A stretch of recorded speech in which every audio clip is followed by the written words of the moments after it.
Mga pagbasa ng mga salita ng makapangyarihang Diyos, ukol sa paghahangad sa katotohanan. Paano hangarin ang katotohanan? 15. Ikatlo, ang ikatlong katangian, kasamaan. Ngayong natapos na nating pagbahaginan ang mga pagpapamalas ng pagkalihis sa mga taong nagreinkarnasyon mula sa mga dyablo, pagbahaginan naman natin ngayon ang isa pa sa kanilang mga pagpapamalas, kasamaan. Ang mga pagpapamalas ng kasamaan ay may mga pagkakatulad sa mga pagpapamalas ng pagkalihis, pero mayroon ding mga pagkakaiba. Ang mga pagpapamalas ng pagkalihis ay hindi umaayon sa pag-iisip, konsensya, katwiran, o mga instinto ng normal na pagkatao, at hindi rin umaayon ang mga ito sa iba't ibang likas na kondisyon ng normal na pagkatao na inorden ng Diyos para sa mga nilikhang tao. Sa halip, nilalampasan ng mga ito ang iba't ibang likas na kondisyong ito ng normal na pagkatao. Ang pangkalahatang pagpapamalas ay pagiging abnormal, higit sa natural, sukdulan, at kakatwa. Ibig sabihin, nakikita ng mga taong may katwiran at konsensya ng normal na pagkatao na labis na kakaiba ang gayong mga individual, kapwa sa kanilang mga pagpapamalas at pag-uugali, pati na rin sa kanilang mga kaisipan at pananaw. Sadyang hindi mo maarok kung bakit sila mag-iisip o kikilos sa ganoong paraan. Ngayon, sa pamamagitan ng pagbabahaginan, nauunawaan mo na. Kaya nasaan ang ugat nito? Nasa kanilang kalikasang diwa at sa kanilang katangian bilang mga dyablo ang ugat nito. Sa pangkalahatan, ang mga ito ang mga pagpapamalas ng pagkalihis. Gayunpaman, ang kasamaan ng mga dyablo ay hindi lang sumasaklaw sa ilang karaniwan na nakikitang panlabas na pagpapamalas. Sa halip, direktang kinasasangkutan nito ang saloobin ng ganitong uri ng tao sa katotohanan. Ito ay mas ubod pa nga ng sama at mas malubha pa nga kaysa sa pagkalihis. Siyempre, ang mga pagpapamalas ng kasamaan ay inilalarawan din ng kung paano tinatrato ng gayong mga tao ang katotohanan. Una, ang ganitong mga tao na mga dyablo ay mapanlaban sa katotohanan. Ito ang unang pagpapamalas ng kasamaan. Ang ikalawang pagpapamalas ng kasamaan ay na, bukod sa pagkakaroon ng saloobin ng pagkamapanlaban sa katotohanan, maagap din itong inaatake ng mga dyablo. Ang ikatlong pagpapamalas ng kasamaan ay na, bukod sa pagiging mapanlaban at pag-atake sa katotohanan, hinihigitan pa ito ng mga dyablo at nais nilang palitan ang katotohanan. Ang kanilang mga pagpapamalas ng kasamaan ay hindi kailanman titigil sa antas lamang ng pagkamapanlaban at pag-atake sa katotohanan. Sa halip, sa pundasyon ng dalawang pagpapamalas na ito, nais din nilang palitan ang katotohanan. Ito ang kanilang diwa. Marami sa mga pagpapamalas ng kasamaan sa mga dyablo ay kapareho ng mga pagpapamalas ng mga may diwa ng mga antikristo na napagbahaginan na natin noon, kaya hindi na kailangan pang pag-usapan ng malalim ang mga aspektong ito. Ngayon, pangunahin nating hihimayin ang tatlong pagpapamalas na ito ng kasamaan sa mga dyablo. Ang pagkamapanlaban sa katotohanan, ang pag-atake rito, at ang pagtatangkang palitan ito. A. Pagkamapanlaban sa katotohanan. Una, pagbahagi na natin ang pagpapamalas ng pagkamapanlaban sa katotohanan sa mga taong mga dyablo. Marami-rami na tayong napagbahagi na noon tungkol sa paksa ng pagkamapanlaban sa katotohanan. Hindi ito ang unang pagkakataon ninyong makarinig ng ganitong paksa. Ang pagpapamalas ng pagkamapanlaban sa katotohanan ay kitang-kita sa mga taong mga dyablo. Ibig sabihin, hindi nila kayang tanggapin ang anumang positibong bagay, ang anumang bagay na tama at umaayon sa konsensya at katwiran ng pagkatao. Lalo na kapag ito ay isang bagay na may kinalaman sa mga katotohanang prinsipyo, lalo pa nilang hindi ito kayang tanggapin. Ang kawalan nila ng abilidad na tumanggap ay hindi lang simpleng pag-iling ng kanilang ulo at pagtanggi.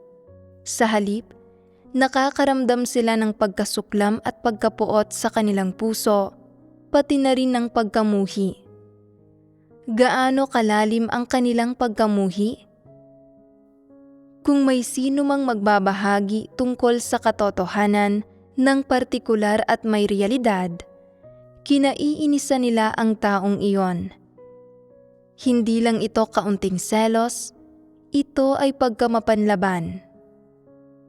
Ano ang pagkamapanlaban? Nangangahulugan ito ng pagtrato sa iyo na para bang pinatay mo ang kanilang ama. Sa katunayan, maaaring hindi ka nagkaroon ng anumang malalim na pakikipag-ugnayan sa kanila at maaaring hindi ka rin nila kilala. Pero kung nauunawaan mo ang katotohanan at nagbabahagi ka tungkol sa katotohanan, nakakaramdam sila ng pagkasuklam sa kanilang puso. Hindi sila nakakaramdam ng pagkasuklam sa isang taong bumibigkas ng mga salita at doktrina, pero sukdulan ang pagkasuklam nila sa sino mang nagbabahagi sa kanila tungkol sa katotohanan. Pakiramdam nila ay para silang pinapatay. Umaabot sa ganitong antas ang kanilang pagkamuhi. Ano ang kanilang mga partikular na pagpapamalas? Kapag ang iba ay nagbabahagi tungkol sa mga katotohanang prinsipyo o sa mga layunin ng Diyos, nagiging tutol sila sa sandaling marinig nila ito at hindi sila mapakali. Ang ilan ay nagdadahilan at umaalis, habang ang iba naman ay tumatayo pa nga at lumalabas ng walang anumang pakundangan. Sa kabilang banda, ang mga taong may konsensya at katwiran ng normal na pagkatao, kahit pa hindi nila inaasam o sinasang-ayunan ang mga tamang salita, lalo na iyong mga umaayon sa katotohanan, sa pinakamalala ay hindi nila ito tatanggapin sa kanilang puso, pero kaya pa rin nilang tiisin ito para hindi sila mapahiya. Ngunit ang mga taong mga satanas ay hindi mapakali. Sa sandaling marinig nila ang katotohanan, nakakaramdam sila ng pagkasuklam at pagkabalisa sa kanilang puso, at kapag labis na silang nababalisa na hindi na nila kayang manatili roon, umaalis sila.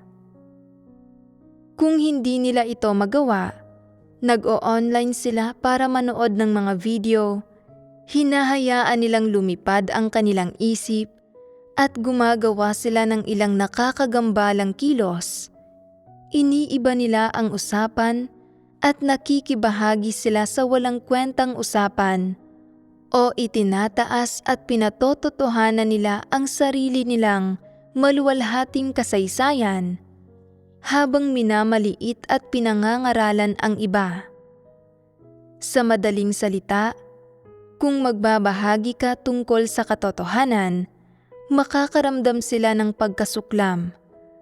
Ang kanilang saloobin sa katotohanan ay isang saloobin ng sukdulang pagkamapanlaban.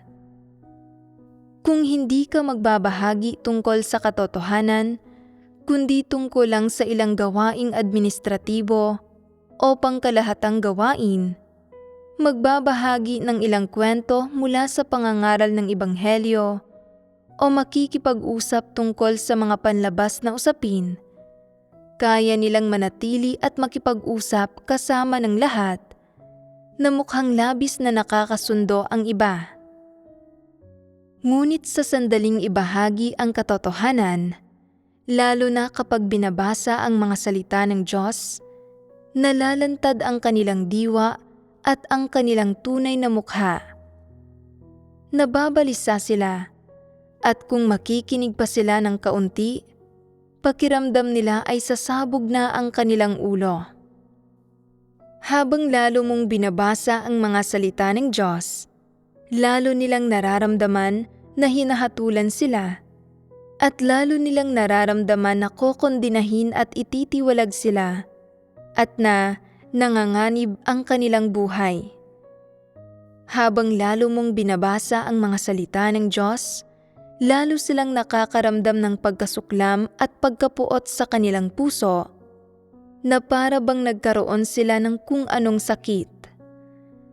Sabihin ninyo sa akin, hindi ba't napakalubha ng problemang ito?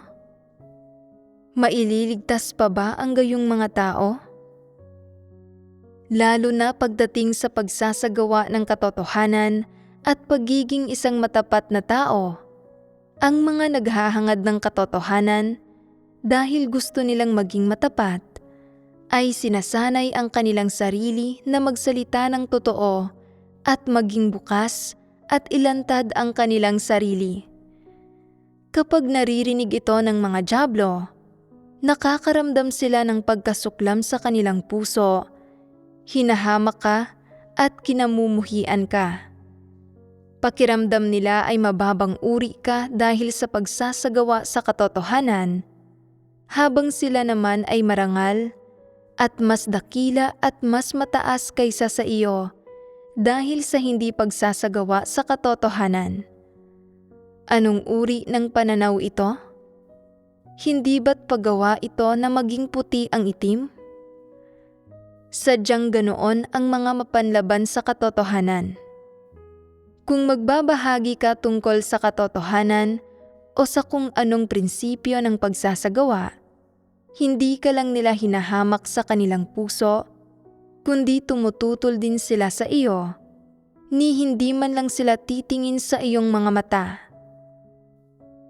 Kung gusto mong talakayin sa kanila ang gawain ng iglesia, palagi silang umiiwas sa iyo. Ayaw kanilang kausapin at pakiramdam nila ay wala kayong anumang pagkakatulad. Maaari kang makipag-usap sa kanila tungkol sa anumang paksa, maliban na lang sa mga may kinalaman sa katotohanan o sa gawain ng Diyos ng pagliligtas sa tao. Ayaw nilang talakayin ang mga paksang ito. Halimbawa, kung sasabihin mo sa kanila, pagbahagi na natin kung paano gagampanan ang ating tungkulin ng may katapatan at talakayin natin kung anong mga problema pa ang umiiral sa paggampan ng ating tungkulin sa yugtong ito at kung paano lulutasin ang mga ito. Sa sandaling marinig ito, pakiramdam nila ay sasabog na ang kanilang ulo, nakakaramdam sila ng sukdulang pagkasuklam sa kanilang puso, at maaari pa ngang mag-alab sa apoy ang kanilang mga mata habang nagiging antagonistiko sila sa iyo. Handa silang magtiis ng anumang paghihirap para maging tapat kay Satanas, ngunit partikular silang nasusuklam sa Diyos at sa katotohanan, hindi tinatanggap ang katotohanan kahit kaunti. Sino man ang makipagbahaginan sa kanila tungkol sa katotohanan, hindi nila ito kayang tanggapin. Kung hihilingin mo sa kanila na mag-aral ng kaalaman o ng mga tanyag na akdang pampanitikan, handang-handa silang gawin ito. Pakiramdam nila ay napakamarangal nila. Ngunit kapag nakikinig sila sa mga sermon o o sa pagbabahagi ng iba tungkol sa katotohanan, para silang inaabuso o nililitis sa korte. Ang pinakatinututulan nila ay ang pagbabasa ng mga salita ng Diyos at ang pakikipagbahaginan tungkol sa katotohanan. Sa makatwid, sa kanilang pang-araw-araw na buhay, bagamat gagawa sila ng ilang pangkalahatang gawain at mga bagay na kapaki-pakinabang sa kanilang katayuan, reputasyon, at pagkakamit ng mga pagpapala sa kinabukasan nila, hindi kailanman nagbabasa ng mga salita ng Diyos o nakikibahagi sa espiritual na debosyon ang gayong mga tao. Hindi rin sila nakikipagbahaginan tungkol sa katotohanan sa mga pagtitipon at hindi kailanman nagbabahagi ng kanilang personal na kaalamang batay sa karanasan. Ang pagdalo nila sa mga pagtitipon ay isang pormalidad lamang. Kung hihilingin mo sa kanila na magbahagi tungkol sa kanilang kaalaman sa mga salita ng Diyos o sa katotohanan, hindi sila makapagbitiw ng kahit isang salita at nakakaramdam sila ng pagkasuklam sa kanilang puso. Iniisip na ang magbahagi tungkol sa mga salita ng Diyos at sa katotohanan ay isang bagay para sa mga may bahay at mga taong mula sa mabababang antas ng lipunan. Paanong ang isang dakilang tao na tulad ko ay gagawa ng gayong mga bagay? Ako ay isang taong gumagawa ng mga dakilang bagay at dakilang gawain, isang taong tatanggap ng malalaking pagpapala. Pagpasok ko sa kaharian, magiging isang haligi at sandigan ako sa kaharian ng Diyos. Ako ay isang taong nagpapasa ng malalaking responsibilidad. Sino ba kayo sa tingin ninyo? Nakakababa ng aking antas na dumalo pa sa mga pagtitipon sa iisang iglesia kasama ninyo. Tingnan ninyo kung gaano sila kahambog. Ang kanilang pagkamapanlaban sa katotohanan ay pagkamapanlaban sa lahat ng tao at bagay na may kaugnayan sa katotohanan, pati na rin sa mga pagsasagawa at kasabihang may kaugnayan sa katotohanan. Mapanlaban pa nga sila sa mga positibong bagay. B. Pag-atake sa katotohanan.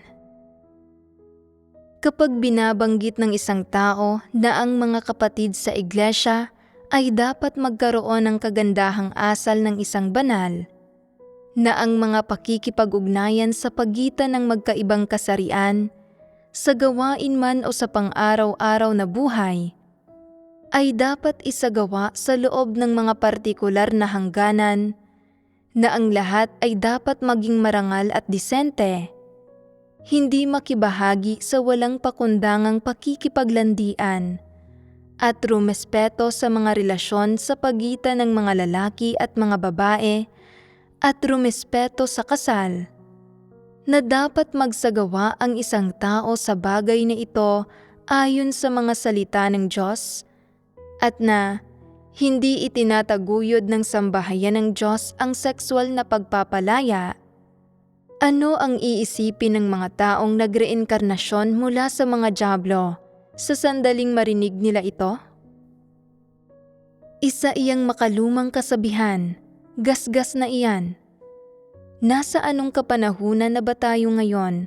Nagsasalita pa rin tungkol sa kagandahang asal ng isang banal at mga hangganan sa pagitan ng mga lalaki at babae.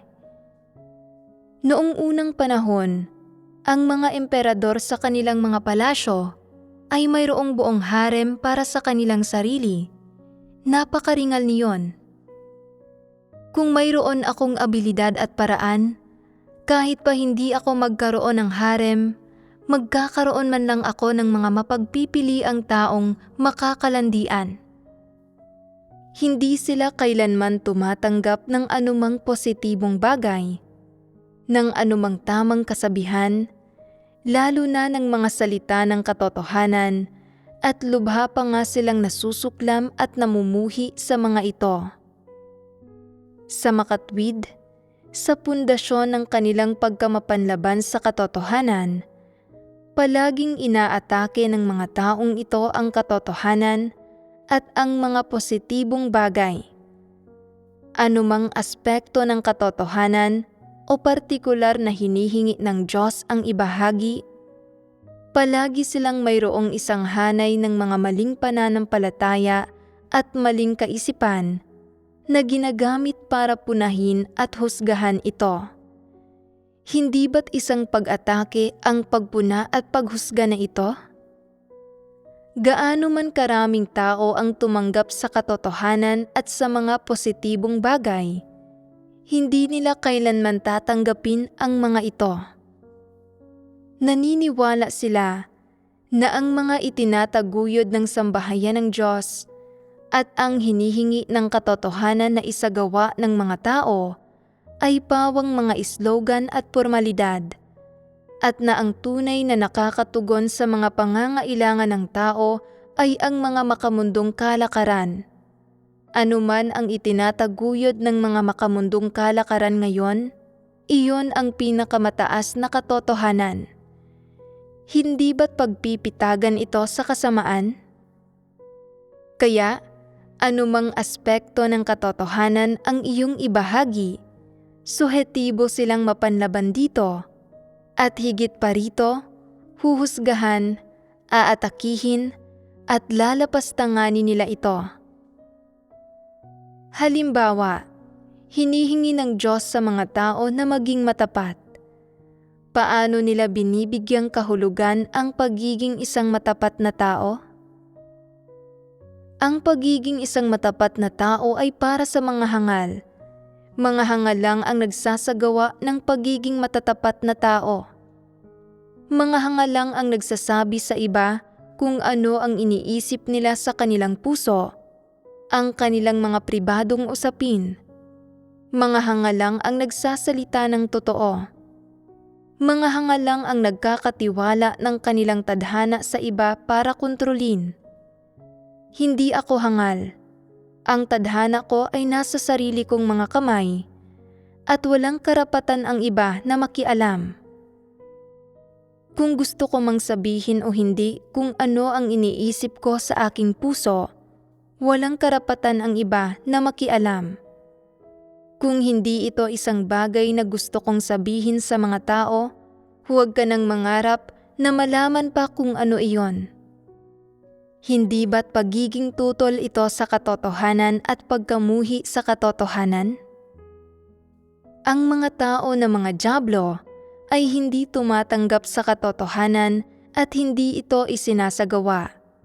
Bukod sa pagkamapanlaban at pag-atake sa katotohanan, higit pa rito ay gumagamit sila ng iba't ibang satanikong lason at mga pananaw at pagsasagawa mula kay Satanas para palitan ang katotohanan. Halimbawa, gumagamit sila ng mga pakana, kasinungalingan, iba't ibang paraan o ng pagkukunwaring nagtitiis ng paghihirap at nagbabayad ng halaga para ilihis ang iba, bilang mga kondisyon para magkamit ng mga pagpapala at makipagtawaran sa Diyos. Iniisip nila na sa pananampalataya sa Diyos, hindi kailangang maging isang matapat na tao, hindi kailangang maging tapat sa tungkulin, at hindi kailangang tanggapin at isagawa ang katotohanan. Hanggat nagtitiis ang isang tao ng mas maraming paghihirap, nagbabayad ng mas malaking halaga, gumagawa ng mas maraming gawain, gumagawa ng mas maraming mabuting kilos, at nag-iipon ng mas maraming merito, gumagawa ng mas maraming bagay na nakakakuha ng pagsang-ayon at mataas na pagtingin ng mga tao, at sa pamamagitan ng mga paraang ito ay nakakamit ang tiwala ng mga kapatid, pati na rin ang kanilang pagtataas at suporta. Makakamit nila ang layong ipagpalit ang lahat ng ito para sa mga pagpapala ng kaharian ng langit.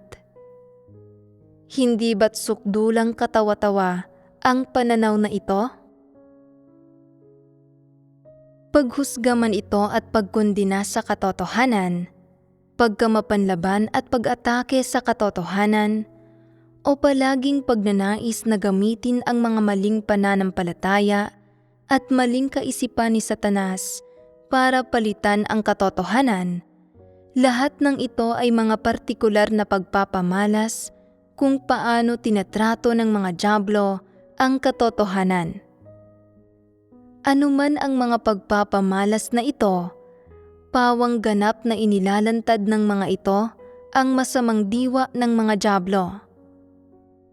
Ang pagkamapanlaban sa katotohanan, pag-atake sa katotohanan, at pagtatangkang palitan ang katotohanan, ang mga ito ay mga gawang mga dyablo lang ang makakagawa.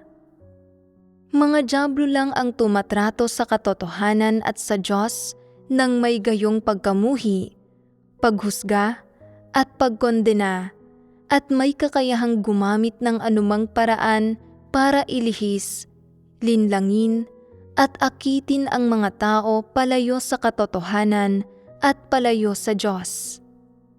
Mga dyablo lang ang mag-iisip ng lahat ng paraan para dayain at makuha ang tiwala, suporta, at papuri ng mga tao, para makamit ang kanilang layon na bilhin ang puso ng mga tao at kontrolin sila, sa pagtatangkang palitan ang lugar ng Diyos sa kanilang puso.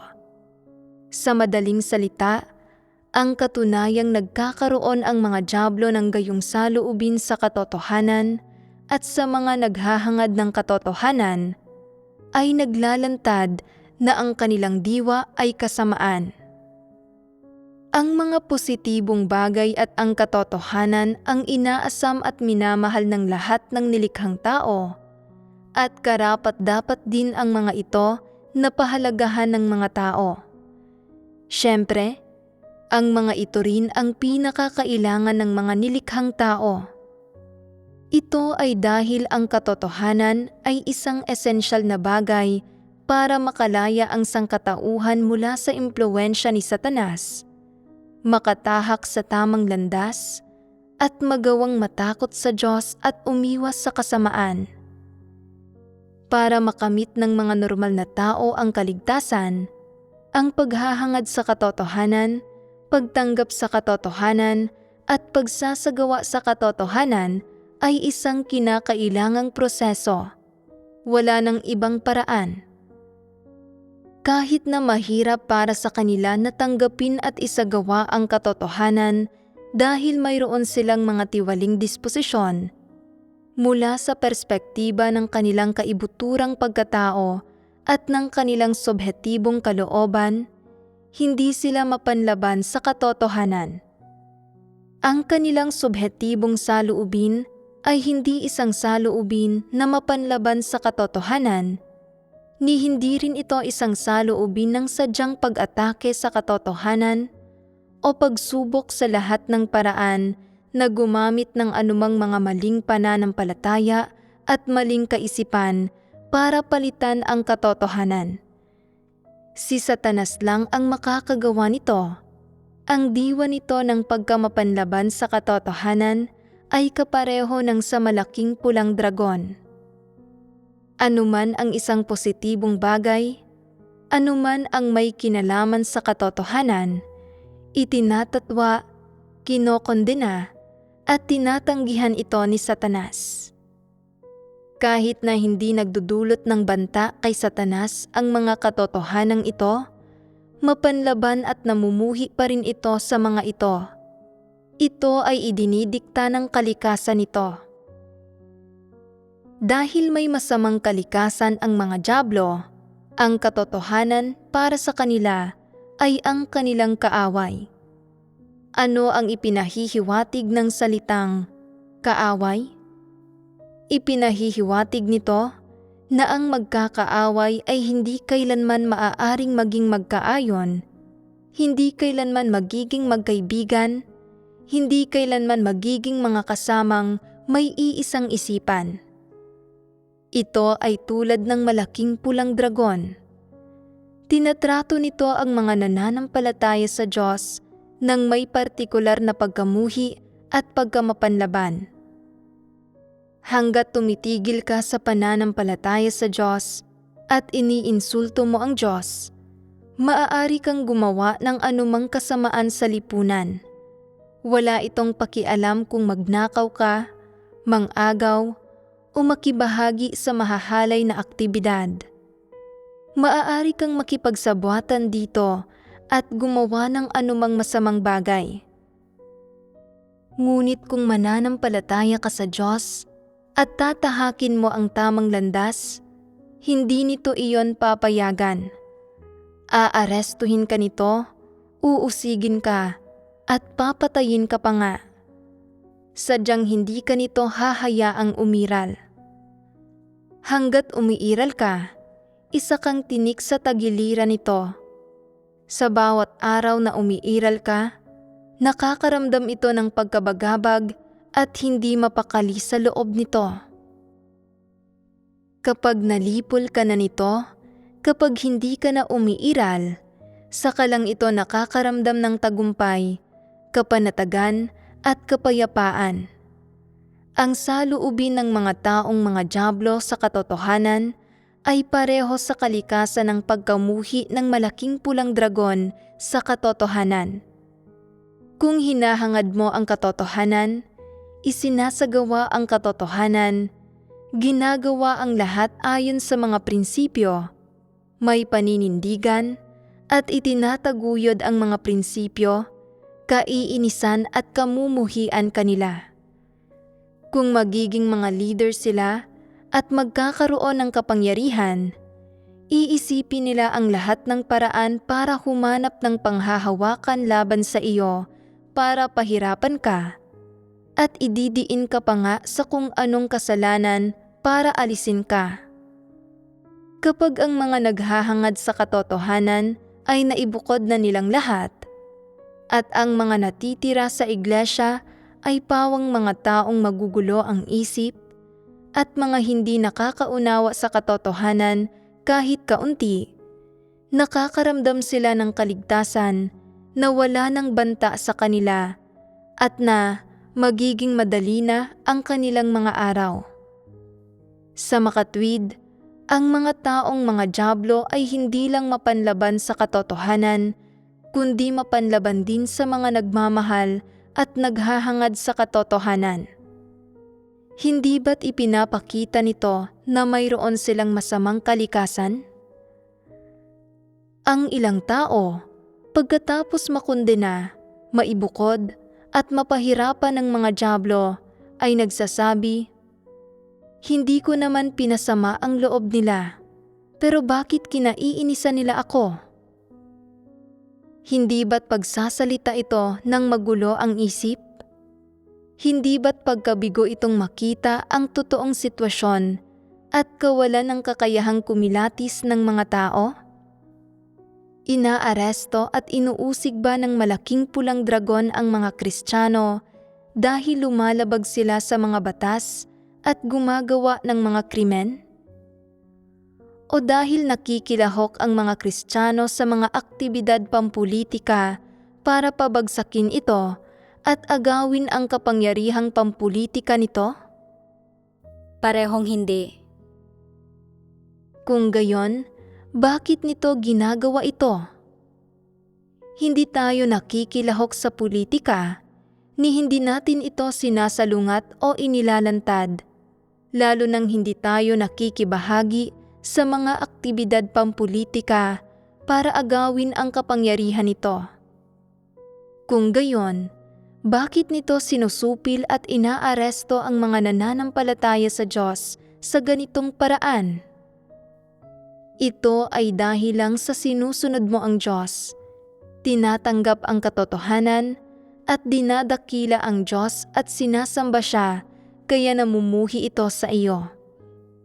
Naniniwala ito na ipinagkanulo mo ito, hindi mo ito sinusunod, sinasamba, at hindi ka nagpapasakop dito, kaya kinamumuhian ka nito.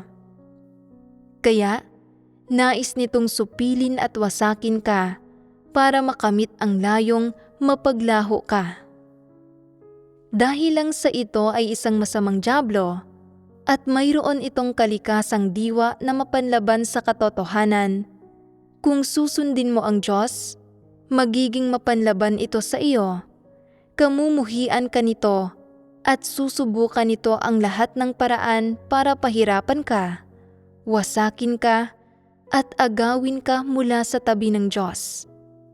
Ito ang layunin nito.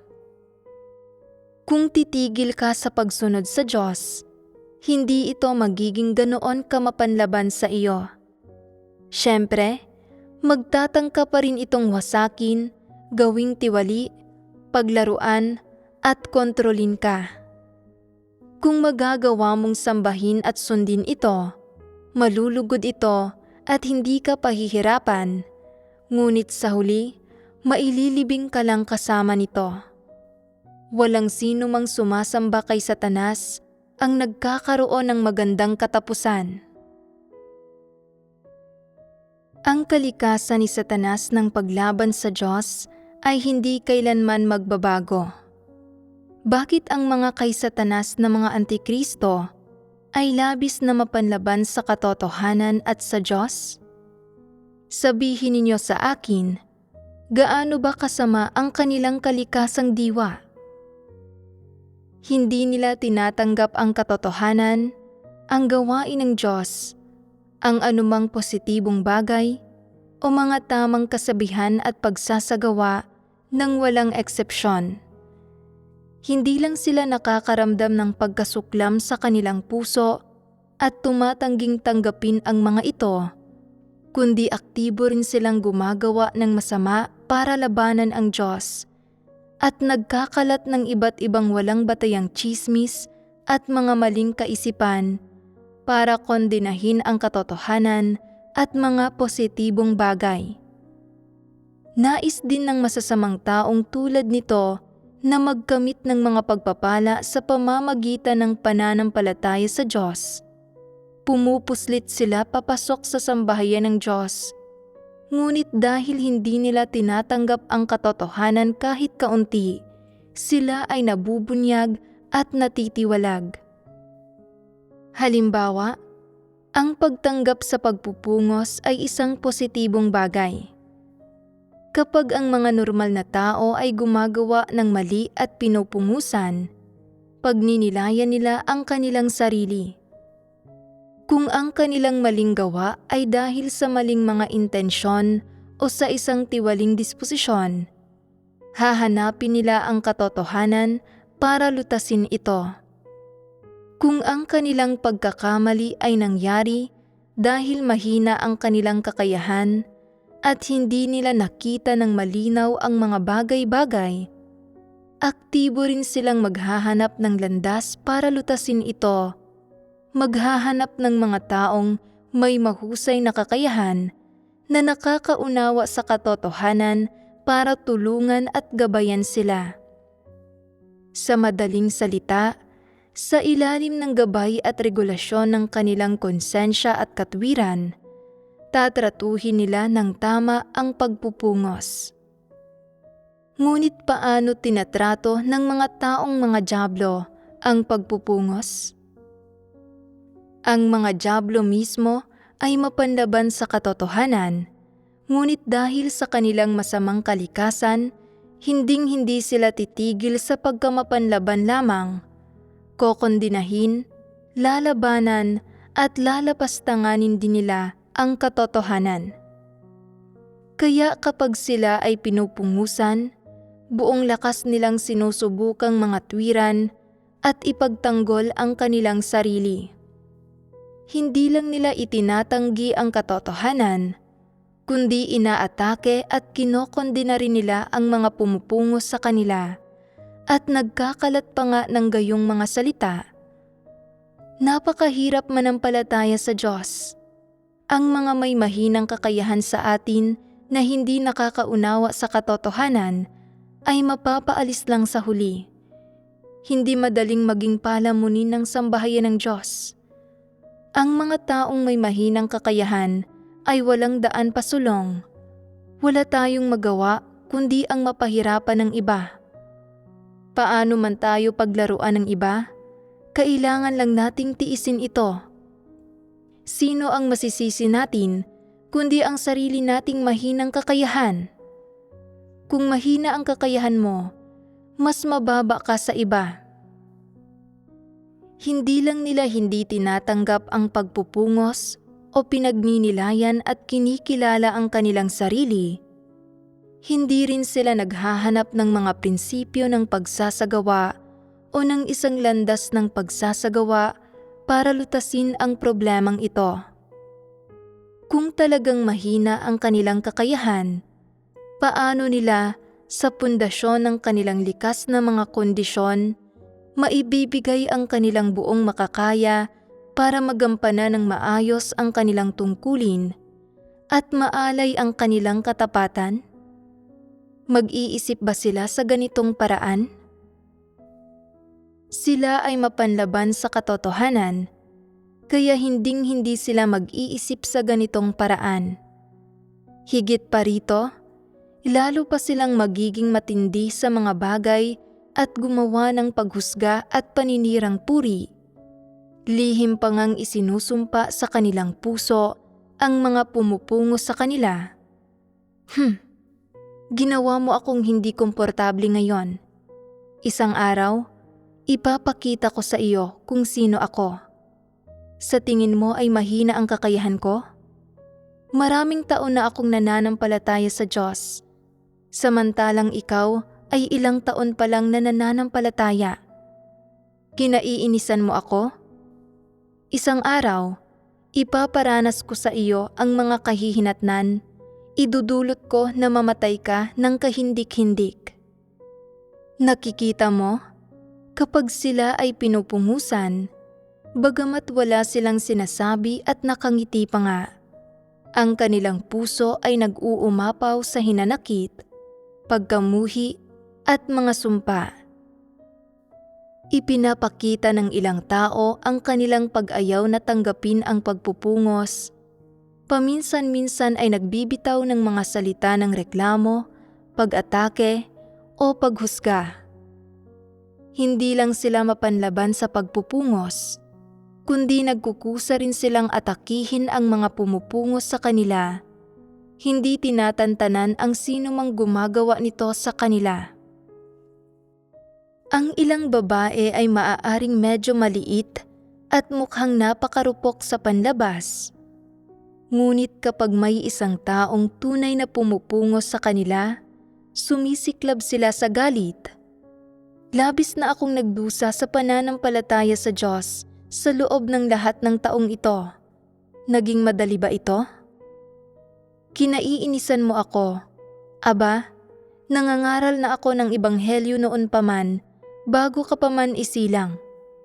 Sinusubukan mo ba akong apihin dahil lang sa mas matanda ako? Sinasabi ko sa iyo, hinding-hindi iyan mangyayari. Magtanong-tanong ka, kanino na ba ako sumuko sa buong buhay ko? Matatanggap ba ng mga taong may ganitong uri ng disposisyon ang katotohanan? Tiyak na hindi. Hindi nila hindi tinatanggap ang pagpupungos, kundi isinusumpa pa nila ang mga pumupungos sa kanila. Hindi ba't labis silang mapaminsala? Ang mga taong mga dyablo at mga satanas ay mapanlinlang, tuso, taksil, at mapanlamang. Dahil ang kanilang saloobin sa katotohanan ay isang saloobin ng pagkamapanlaban at pag-atake, kapag nalantad ang kanilang masasamang gawa at nahaharap sila sa pagpapaalis o pagpapatalsik nang walang pag-asang magkamit ng mga pagpapala, hinding-hindi sila magiging ganoon kabait o kaamo, kundi gagamit sila ng mga paraan para lumaban. Ang ilan ay gumagawa ng mga kasinungalingan, sinasabing pinahihirapan sila ng mga leader at manggagawa, inuudyukan ang iba na ipagtanggol sila, sadyang ginugulo ang gawain ng iglesia. Ang iba ay nagkukunwaring nagpapasakop, sinasabing, paano man ako tratuhin ng sambahayan ng Diyos, kahit na ipadala ako sa isang grupong B o paalisin, gagampanan ko pa rin ang aking tungkulin. Tapat ako sa Diyos at hinding-hindi ko itatatwa ang daang ito o isusuko ang aking tungkulin. Nagpapanggap sila para linlangin ang mga tao. Pinagmumukha nilang nagsisisi sila na para bang kaya nilang tumanggap at magpasakop paano man sila tratuhin ng sambahayan ng Diyos at hindi nila isusuko ang kanilang tungkulin.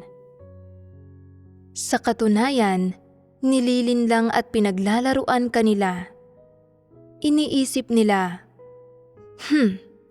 gusto mo akong gamitin para magserbisyo? Asa ka pa. Kapag ipinapahayag ko ang aking determinasyon sa iyo at sinasabi kong handa akong gampanan ang aking tungkulin, pormalidad lang iyon. Niloloko ko lang kayo. Sa panlabas, mukha silang partikular na maamo at masunurin na nagpapaisip sa mga tao na handa silang gumampan ng tungkulin. Ngunit kapag talagang isinaayos mo na gumampan sila ng tungkulin, sila ay pabasta-basta, gumagamit ng panlilinlang at nililinlang ka, at naglalaho pa nga na parang bula. Maaaring mahigit 10 araw na mula nang atasan sila ng isang gawain at walang magiging anumang pag-usad. Ang ilang tao ay ignorante at walang pagkilatis at malilito sila rito. Iisipin na napakasinsero nila noong pumayag silang gawin ito. Sinasabing handa silang gampanan ang kanilang tungkulin. Hindi naman sila mukhang nagsisinungaling. Paanong hindi na sila mahagilap ngayon? Hayaan mong sabihin ko sa iyo ang katotohanan. Sila ay malalaking manloloko lang, sila ay mga dyablo. Ano ang turing ng mga taong dyablo sa paggampan ng tungkulin? Itinuturing nila ito bilang paggamit sa kanila ng sambahayan ng Diyos para magserbisyo, bilang paglalaro sa kanila. Ito ang mentalidad ng mga taong dyablo sa paggampan ng tungkulin. Ano ba ang mayroon sa iyo na karapat-dapat gamitin? Sa pinakamainam, nakakaunawa ka lang ng kaunti tungkol sa isang partikular na propesyon. Kung may pangangailangan ang sambahayan ng Diyos sa gawain sa larangang ito, sa pinakamabuti ay nangangahulugan itong angkop kang gampanan ang tungkuling ito. Ang paggamit sa usapin ng paggampan ng tungkulin para sukatin ka at humingi sa iyo ay isang pagtataas sa iyo. Kung tatanggi ka at hindi ka tatanggap, nabibigo kang magpahalaga ng kabaitan. Ganito ka hindi tinatabla ng katwiran ang mga taong mga dyablo. Humihiling silang gampanan ang isang tungkulin, at kapag nagsasaayos ang iglesia ng gawain para sa kanila, ipinagpapalagay nilang nais silang gamitin ng sambahayan ng Diyos. Kung talagang mayroon kang halaga para magamit sa iglesia, ito ba ay mapalad o sawimpalad para sa iyo? Ito ba ay isang kasawian o isang pagpapala para sa iyo? Isang pagpapala. Bakit mo nasasabing isa itong pagpapala? Ang kakayahang magserbisyo sa Diyos ay pagtataas ng Diyos. Kaya isa itong pagpapala. Dapat mong maunawaan ito. Ang pagseserbisyo sa Diyos ay pagtataas ng Diyos. Ano ang ibig sabihin ng pagtataas? Nangangahulugan ito na mayroon kang kaunting kalakasan sa propesyon na maaaring magamit sa gawain ng sambahayan ng Diyos, na isang pagkakataong ibinibigay sa iyo ng Diyos, na binigyan ka ng Diyos ng pagkakataong magserbisyo para sa Kanya, isang pagkakataong makamit ang kaligtasan, at na ito ay isang pangunahing kondisyon para pagpalain ka. Kapag taglay mo na ang pangunahing kondisyong ito, ay saka ka lang maaaring magkaroon ng pagkakataong tanggapin ang katotohanan at isagawa ang katotohanan ng hakbang-hakbang at makamit ang kaligtasan. Kung wala ka man lang anumang kapaki-pakinabang na katangian, kung gayon, sa sambahayan ng Diyos ay wala kang silbi. Magtutustos pa rin ba ang sambahayan ng Diyos para sa iyo ng libre? Kung wala kang magagawang tungkulin sa sambahayan ng Diyos, kung gayon ay wala kang wasto at makatwirang daluyan at pangunahing kondisyon para mapanatili ang isang normal na relasyon sa Diyos. Kung hindi ka magagamit sa anumang partikular na gawain sa sambahayan ng Diyos, nangangahulugan itong hindi ka nakapagtatag ng anumang relasyon sa Diyos, at sa gayon ay wala kang pagkakataong lumapit sa harapan ng Diyos. Walang pagkakataong tanggapin ang anumang hakbang o anumang yugto ng gawaing ginagawa ng Diyos para iligtas ang sangkatauhan. Kung gayon, mayroon ka pa bang pagkakataon at mga kondisyon para makamit ang kaligtasan? Sa makatwid, kung sinasabing mayroon kang halaga para magamit, maaaring hindi ito magandang pakinggan sa mundong walang pananampalataya at marahil ang paggamit ay isang negatibong termino roon. Ngunit sa sambahayan ng Diyos, kailangan mong tingnan kung sino ang gumagamit sa iyo. Paano dapat bigyang kahulugan ang paggamit na ito? Kung ginagamit ka ng Diyos, pinatutunayan itong mayroon ka pang halaga at maaari ka pang magserbisyo sa Diyos. Kapag nagseserbisyo ka sa Diyos, hindi ba't pagtataas ito ng Diyos sa iyo? Ito ay pagbibigay sa iyo ng Diyos ng isang pagkakataon, pagtataas sa iyo ng Diyos. Ito ay isang mabuting bagay. Pinatutunayan itong may pagpapahalaga sa iyo ang Diyos at handa pa rin siyang bigyan ka ng pagkakataon. Kaya, kahiya-hiya ba ang magamit ng Diyos?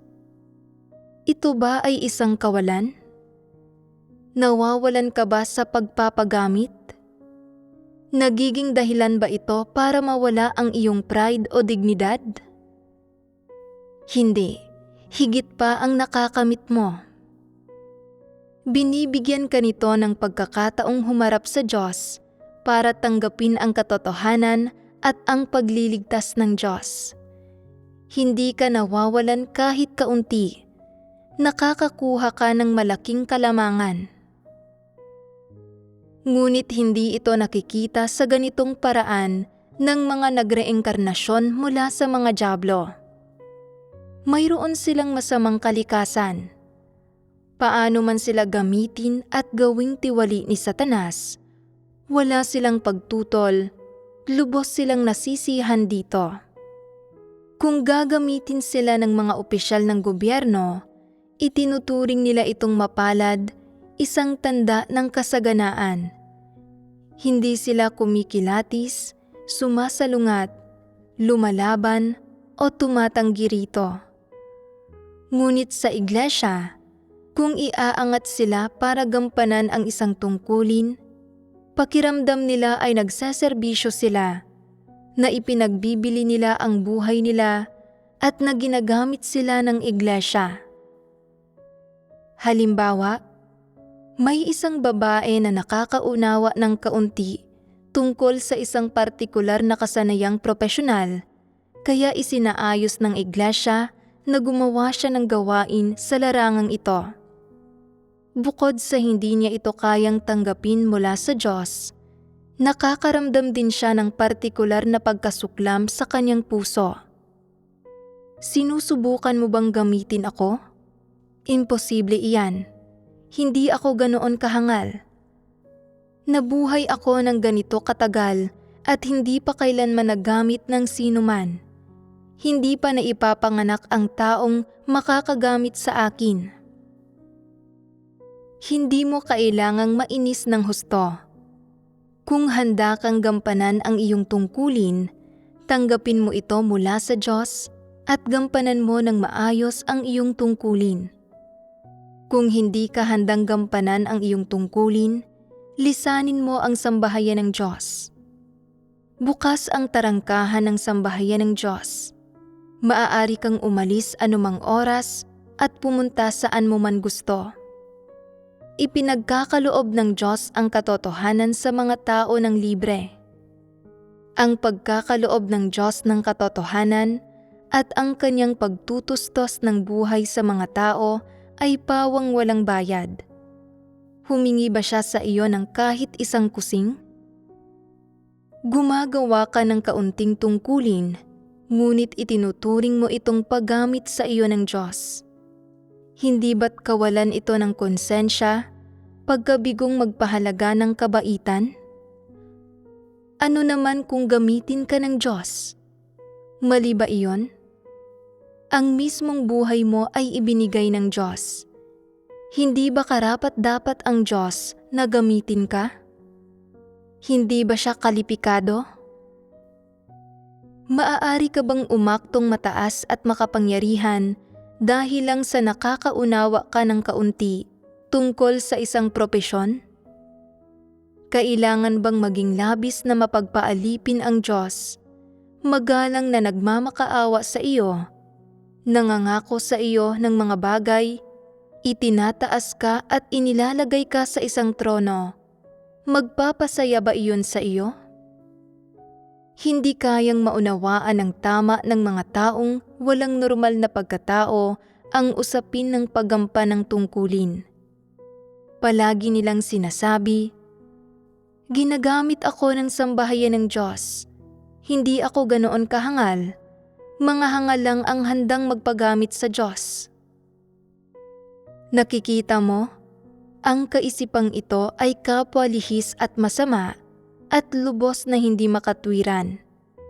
Paano dapat tratuhin ang gayong mga tao? Madali lang. Paalisin man sila o italaga sa isang grupong B, dapat lang silang alisin. Kung takot na takot kang magamit, bakit kumakapit ka pa rin sa sambahayan ng Diyos at sinasabing gusto mong gampanan ang isang tungkulin? Hindi ba't pagiging mapagpaimbabaw ito at panlilin lang sa mga tao? Kung takot kang magamit, hindi ka kailanman gagamitin ng sambahayan ng Diyos para gampanan ang isang tungkulin. Hindi namimilit ng mga tao ang sambahayan ng Diyos. Ngayon na ang panahon kung kailan ang bawat isa ay ibinubukod-bukod ayon sa kanilang uri. Sino mang handang gampanan ang kanilang tungkulin ay mananatili. Sino mang hindi handang gampanan ang kanilang tungkulin ay dapat na mabilis na lumisan sa iglesia at hindi na kailanman bumalik. Hindi pinipilit ng sambahayan ng Diyos ang sinuman. Tanging ang mga kusang loob na gumagampan ng kanilang tungkulin ang hinirang ng mga tao ng Diyos. Ang mga hindi handang gampanan ang kanilang tungkulin ay pawang mga alipin ni Satanas. Narito para guluhin ang gawain ng iglesia. Nais ng ilang tao na magkamit ng mga pagpapala sa pamamagitan ng paggampan ng kanilang tungkulin, ngunit kasabay nito, takot silang magamit.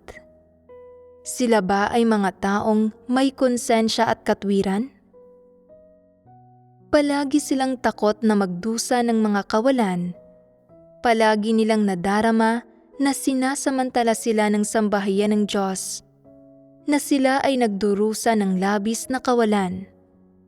Hindi ba't pagkabigo ito na malaman kung ano ang nakakabuti para sa kanila?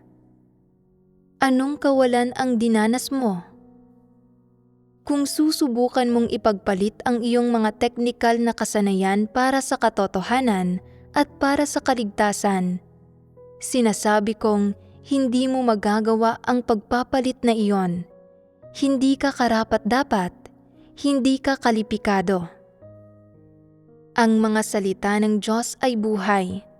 Ang mga ito ang pinakamakapangyarihang sandata para maiwaksi ng sangkatauhan ang mga tiwaling disposisyon at makalaya mula sa impluwensya ni Satanas.